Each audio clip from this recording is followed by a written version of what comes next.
Hello, Town of Macaque. This is Hugh Berger with Radio Skyline, your place to keep pace with everything in town and beyond. Joining me in the studio is Myra. Hello, Myra. And today we're going to discuss the subject of the Macaque Park. It's just lovely when the weather's nice. Yeah, when it's not raining and the humidity isn't too bad. So basically 1 week a year and the rest of it is complete trash. Completely useless. The outdoors is full of bugs. But some purists insist on leaving their climate-controlled homes more than once a year, and they've noticed a real problem at the park. Mosquitoes. No, apparently they anticipate mosquitoes. And yet they still go outside, the masochists. Alright, it's sunburns. No, they wear sunscreen. It seems that even the power of our mighty sun is not enough to prevent some people from going outside. A flasher who keeps showing people a bush too thick to meet the park's standards. No, they caught that guy last week. It turns out it's deer. I knew it! This happens with every cute animal. You think squirrels are cute, but then they make a nest in your roof and start running around the air vents. Nearly gave me the fright of my life when they started doing that at my house, the little bastards. According to the wildlife authorities, the deer are overpopulating and causing a huge boom in tick populations, and there's a risk of a major deer pandemic if this keeps going. Like what? People get bit by the deer and become insane public flashers? I don't know, I haven't looked that far into it. That guy was patient zero, Hugh. I don't actually know what kind of diseases deer can transmit to people, but I assume the desire to go naked is found deep within us all. Speak for yourself. Nobody wants to see you naked. Well, of course I don't go naked because I'm willing to be polite, but you can't tell me that a public flasher isn't giving in to a built-in human urge. Maybe when it's really hot out, but even then, I'd still be driven to wear a hat. I mean, even if you wear a hat, that's still nude. No, I don't think so. A hat is still some form of apparel. You're not going natural unless it's 100% natural. Speaking of, I'd also be wearing sunscreen like body paint, because I am white like a fluffy cloud. I mean, you're supposed to rub the sunscreen in so you don't see it. And like a fluffy cloud? It's still not natural. You're covered in zinc, so I'm defining it as not nude. And yes, like a fluffy cloud.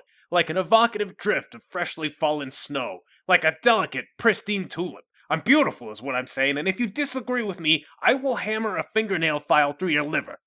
Alright then, I agree. Good. Then we don't have any problems. Except for the overpopulating deer, the subject of our show today. Which is not really our problem. But it is someone's problem, and we're going to talk to the person who's going to deal with that problem. But first, we have Peyton Terskanislakistoff with traffic. Hello, this is Peyton, yes? Good afternoon, Peyton. How's traffic looking? Well, I've climbed a tall hill, yes, and I'm looking with binoculars, yes, and I see mostly cars, yes. And also there are some bicycles. Alright, as I recall, we had a team meeting about this kind of traffic report. Yeah, you guys were all pissy because I didn't tell you the traffic right, yes.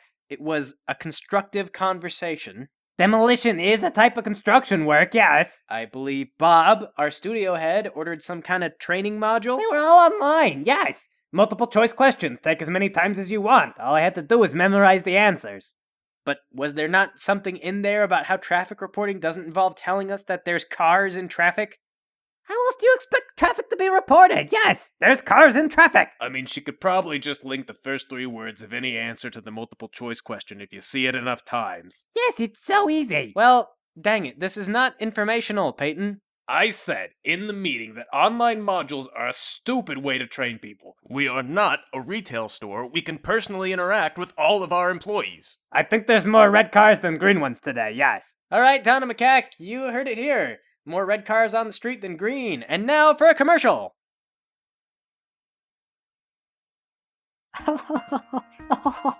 Oh, chrysanthemum, why are you crying? There, chrysanthemum, no more tears. For I have bought a gaudy diamond the size of your eyeball. Did you get it from chrysanthemums? Of course, for I am a chrysanthemum man. And I know a chrysanthemum man knows how to stop a woman's face from looking gross and puffy. And the best way to do this is to buy some expensive, shiny rock set on a shiny, expensive metal. Truly it brings me joy that transcends materialism and the profits of the company that sold this to you. Indeed, one cannot place a price on happiness unless the happiness is derived from food, or shelter, or a commodity that brings you joy, such as a diamond ring, in which case happiness can be reasonably priced at chrysanthemums. The diamond represents your virility. Yes, or my ability to provide, or something. If only every man could be a chrysanthemum, and then I would find them all attractive. They can be, by shopping at chrysanthemums. Good old jewelry stores. Everyone knows they're a scam, but it's a symbolic scam. I hate the people at Chrysanthemums. They're so pushy. Every time they sell, they act like it's a great deal, but anything you buy, you're not sure why you spent that much money on it. Talking ourselves out of a sponsor aside, joining us in the studio today is Adam Lancaster, experienced hunter and solution to overpopulating deer. Thanks for having me, Hugh. Unless this is some kind of moral intervention, in which case I'm angry. Do you suffer a lot from moral interventions in macaque, Adam? Personally, no. But online, I am constantly besieged by them. But for what, exactly? Hunting? Well, that, and also for cross-dressing while I hunt, so I get chewed out by both sides. It's awful. My Facebook is a war zone. I thought they'd get you on the gun collection. Oh yeah, no, that too. Big gun nut, big gun problems. Every time I think they're gonna make a gun illegal, I buy 10 of them in case there's the grandfather clause. I think I must own like 300 AR-15s at this point. They keep saying they're gonna ban it and they never do. 300 AR-15s? You own 300 AR-15s? This deer won't know what hit them. Oh no, the officials say that because these deer are in a public park, I have to use a crossbow, which I have one of. Even though they're actually illegal in a lot of other places. So you've got all these guns, but you can't even use them for this practical thing? Well, I mean, they're not practical for this particular job, but it's not a waste of money. A lot of other gun nuts think the same way, and the price on gun collections kind of gains value every time there's a big gun scare, so in a lot of ways, it's like an investment. I could sell them later. Man, your house must be a prime target for criminals. A house that's full of guns? Are you crazy? Well, I mean, let's do the math. You have 300 units of tangible goods in your house, of appreciating value, and all that stops the criminals from walking away with thousands of dollars of profit is you being home and the ability for you to shoot them before they shoot you. But no, it's like owning a bunch of gold bars in your house, isn't it? Except that you could use them to kill people. I hear that Legos are also really valuable to criminals. They're easy to sell online, so I think you've misunderstood the value of guns in home defense, see? Because, if criminals know that I have, 300 guns, then they're going to be scared of all those guns, and they have to be crazy to try to break in. Well, I mean, they're not going to be scared if they're high on PCP. A lot of criminals do drugs, Adam. You mean, like they're taking drugs and then decide they're going to rob me? And of course, then, even if you shoot first, that guy's on PCP, so he might not go down right away. So, I don't suppose you have your own stash of PCP to counteract the criminals. Cancel out the PCP advantage. You're asking if I have drugs in my house that, I can't even admit on the radio if I did. I mean, if you had a lot of drugs, that would probably also make you a target, so it's a bad idea. Oh, God. Oh, God, I know what this is. This is just like the internet. I knew this would happen. Hang on, I got a bunch of charts and graphs on my phone and statistical data. People on the radio aren't going to be able to see it. It's all right. It's all right, Adam. I'm jerking your chain. I have a cousin who collects guns, and these sorts of questions, they get him so riled up. I just could not resist.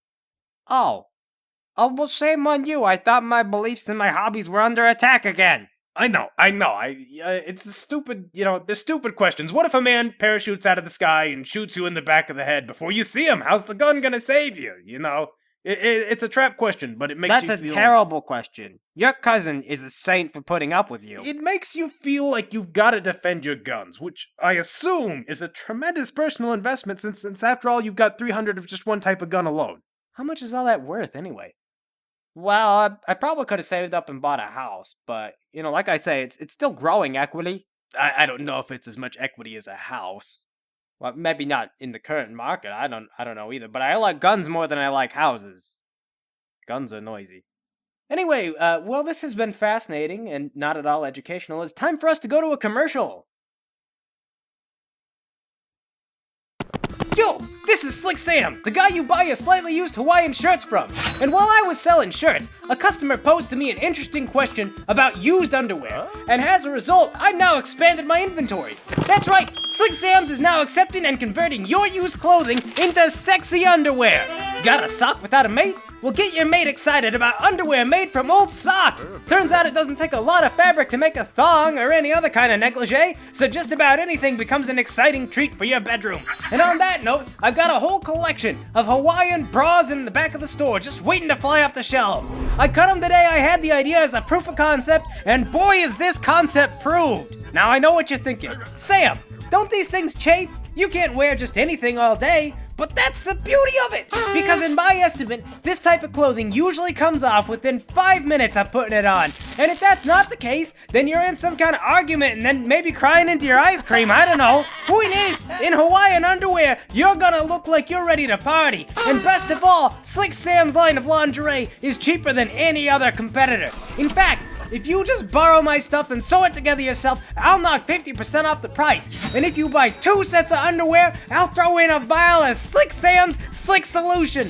It's actually corn oil, which means it's great for cooking both in the kitchen and in the bedroom. You could buy it individually from the grocery store, but I got it behind the counter for your convenience. I'm open day and night. Don't be shy. I'll turn anything into the sexy outfit of your dreams. And don't forget, I'm still selling like 100 Hawaiian shirts and samurai helmets while I'm at it. Slick Sam's! Slick Sam's. I am almost tempted. I hope you're not buying for Fran. You know, it is almost a travesty that sexy underwear doesn't work as well for men. What if I want to feel sexy sometimes too, you know? I'm sure that any good woman will lovingly lie to your face about that, Hugh. Yeah, well, I just wanted to say, we didn't really learn anything about the deer in the park, and I already know that we're gonna hear from a ton of angry people with guns. I mean, they're harmless, really. Harmless or not, some gun nuts want to create the impression that they're dangerous people, and guess who's the most vocal? You know, the thing is, all the gun nuts I know have developed a phobia of admitting they collect guns because they just like guns. So, you know, the minute you start asking, oh, Jimmy, what do you plan to do with a rail-mounted flashlight? You gonna shoot at the range in the dark? You gonna go night hunting with your handgun? A lot of people get up in this scramble. Well, I gotta defend myself. I mean, you know, you That's made what they say. I mean, you made that guy look a little stupid. There's so, an irony. You know, I mean, it's- we're a radio show, so the point is to get people to come on the show, and if we make them look stupid, then people aren't gonna... Okay, all right. Today is my screw-up. Yep. I ruined the show today. That's one for me. And what? Like every other show for you? They expect it from me, Myra, but you've really let us down today. Is that it? It's the closest thing you're gonna get to an apology. And looks like this is the closest we get to having a show today. Thanks for tuning in to Radio Skyline. Shoot for the skies.